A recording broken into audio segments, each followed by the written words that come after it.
యాదయ్య వాళ్ళ ఫోటో పెట్టి దండేసి గ్రాండ్గా అది చేశాము. అయితే కొంతమంది మిత్రులు అరే అప్పుడు మేము కిందనే ఉన్నాం, మళ్ళీ ఇప్పుడు వచ్చే వరకు కుర్చీలని కిందేసిరు, ఇక మేము ఎప్పుడు కిందనే కూర్చోమన్నా అని ఫీల్ అయ్యారు. అయ్యో నేను అందరినీ సమానం చేద్దాం అనుకుంటే ఇది నాకు రివర్స్ అయింది అని చెప్పి ఇప్పుడు కుర్చీలన్నీ మీదేసినా కానీ మళ్ళీ మనుషులు కర్వారుగా అయ్యారు. ఓయు అంటేనే రివర్స్ ఉంటుంది కదా. సరే సర్దుకుపోదాం మిత్రులారా. ఇప్పుడు నా ఆవేదన అంతా ఒక్కటే, గతం గత, ఇప్పుడే చేద్దాం, మన జీవితాలు ఇట్లా పోవాల్సిందేనా? కనీసం ఒక్క 2 పేజీల మీ చరిత్ర రాసి పంపురాయా అంటే ఎవరికి సాధన అయితే లేదు. ఇంత అధ్వానమైన స్థితిలో ఉండి మనం తెలంగాణ ఉద్యమం, తెలంగాణ యోధులం అంటే ఎట్లా? అందుకే కొట్లాట మనదైతాన్ని, కొంపలు ముంచుడు వాంది అవుతుంది.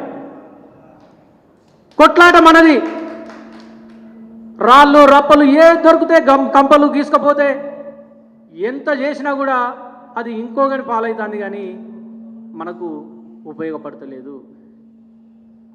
ఎప్పుడు ఎవరికి ఒకనికి మనం తటమోసుడే అవుతుంది.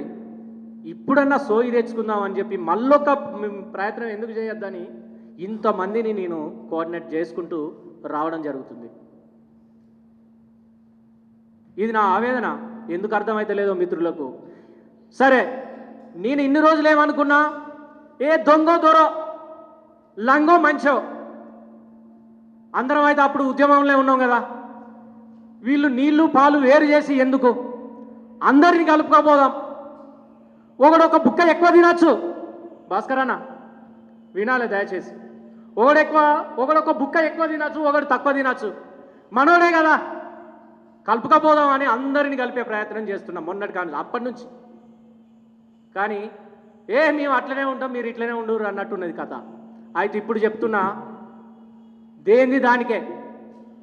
ఇక తిరగబడతాం, కొట్లాడతాం, అన్యాయం జరిగినోడు తిరగబడతాం, కొట్లాడతాం.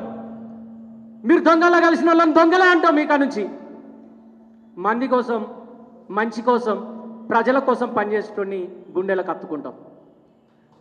ఇవాళ కోదండరాం గారు, మీరు ఆ పక్షం ఉంటారా, ఈ పక్షం ఉంటారా?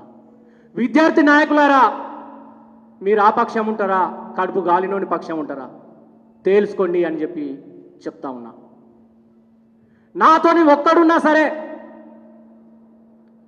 నా గొంతులో ప్రాణం ఉన్నంత వరకు నేను నీతిగా ఉంటా, నిజాయితీగా ఉంటా, ఖచ్చితంగా మాట్లాడతా. తప్పు చేస్తే తప్పును తప్పంట. ఏది ఏమైనా కానీ ఇక నుంచి నేను రాస్తా, మాట్లాడతా, కొట్లాడతా. చల్ చూద్దాం, జీవితం సగమైంది, ఇక్కడి దాకా వచ్చినాం, ఇంకో సగం అది ఎట్లా కడుతుందో చూద్దాం.